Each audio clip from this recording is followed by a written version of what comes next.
the one thing he regretted most.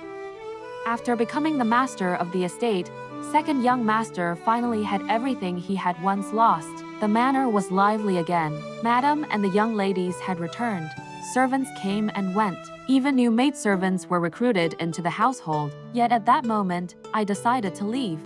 Over the years, I had saved enough silver to buy my freedom. I packed my belongings, exchanged what I owned for money, and went to bid farewell to Madam. When I asked for my contract of servitude, she looked at me with tears in her eyes. That contract was lost long ago, she said softly. I bowed to her. Then this servant will take her leave. Madam, please take care of yourself.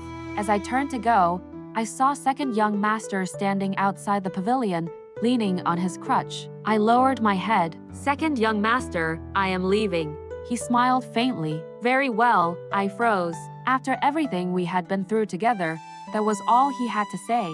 Still, I forced a smile. Then, please take care of yourself, and I left. 3 days later, the steward found me. The old man nearly threw himself to the ground. Miss, please come back.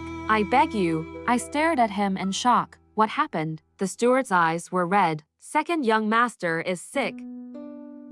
I returned immediately. When I entered his room, he was lying alone on the bed. His face was pale. The moment I saw him, my heart ached.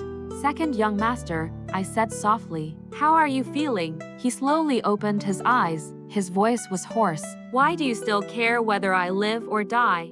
Before I could answer, he reached for my hand. Instinctively, I grabbed it. His large palm tightened around mine. Then he covered his eyes with his other hand. Little monkey, he whispered. Don't go, all right? If you leave, I really won't be able to endure it. My chest hurt. More than any scolding, more than any beating from years ago. Yet I still forced myself to say, second young master, I can't stay. He said nothing, but he never let go of my hand. Later, I made him a bowl of noodles.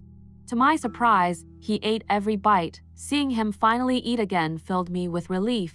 After a long silence, he looked down at the empty bowl. Do you remember the noodles we used to eat together? I nodded. Back then, whenever he returned home late at night, we would sit together in the kitchen eating simple bowls of noodles. Second young master lowered his gaze. While you were gone, I kept thinking about those noodles. I smiled. If you like them, I can ask the kitchen to make them more often. A bitter smile appeared on his face. Sometimes I really don't know whether you're truly foolish or only pretending to be. Then he suddenly began telling me a story. Years ago, while traveling through Jiangsu, he had been trapped in the mountains during a terrible storm. At the time, he had already lost his leg. One night, while sheltering in a cave, someone asked him, "You've already become like this. Why keep struggling?" Second young master looked at me quietly. I told him I needed to earn money. The man laughed and said everyone suffers for money, but I told him I wasn't doing it for money. His eyes slowly reddened. After losing my leg, I thought my life was over. I didn't even want to keep living, but then one day I realized there was still someone in this world willing to work desperately for a cripple like me.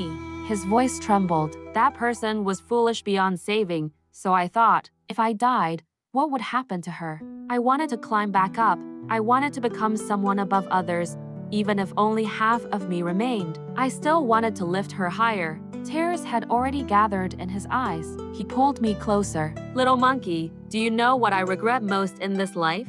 I shook my head. He gripped my hand and pressed it against his chest. A tear fell onto my wrist. The thing I regret most is not remembering you. My breathing stopped. His voice shook. You stayed in my courtyard for 2 years, yet I couldn't remember you. I can remember every rock and every pond in that courtyard, but I couldn't remember you. Tell me, did you really live there?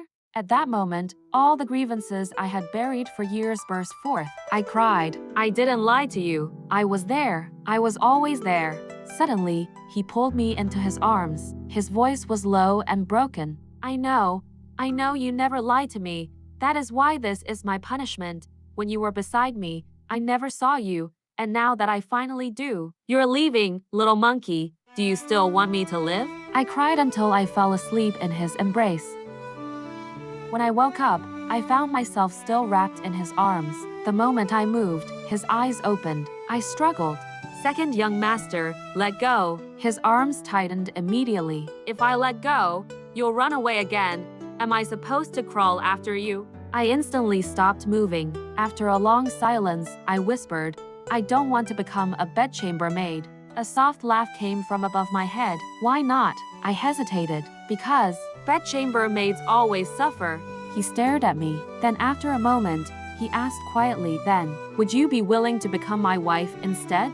I blinked. My mind went completely blank. Second young master's face slowly turned red. When he saw that I finally understood, he looked away awkwardly. I couldn't help smiling. For the first time in my life, I realized that the man I had once thought unreachable had been reaching for me all along.